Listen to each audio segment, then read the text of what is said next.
देवंगा ग्रामस्थांनी दहीहंडीचं आयोजन केलेलं आहे ना. अशी दहीहंडी समोर बांधलेली होती. सगळ्यांनी विनंती केली, नामदेवराज तुम्ही प्रौढवयाचे संत आहात, वयाने ज्ञानवृत्त तपोवृत्त आहात, बाबा दहीहंडी फोडून आम्हाला काला द्या.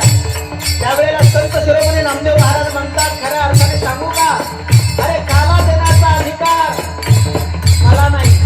कारण काला 3 पद्धतीचा आहे. लाही आणि दहीचा काला, हरिनामाचा खिचडी काला आणि जीव ब्रह्माचे ज्ञान काला. स्थूल शरीराला जो पुष्टी देण्याचं काम करतो ना, तो दही भाताचा काला. जो हरिनामाचा काला आहे ना, तो सूक्ष्म देहाला पुष्टी देण्याचं काम करतो आणि कारण देहासाठी आहे जीव ब्रह्माच्या ज्ञानाचा काला. मग तो खऱ्या अर्थाने काला देण्याचा अधिकार नामदेवाला नाही, मग ज्ञानदेवाला आहे. म्हणून ज्ञानोबा तुम्ही पुढे या.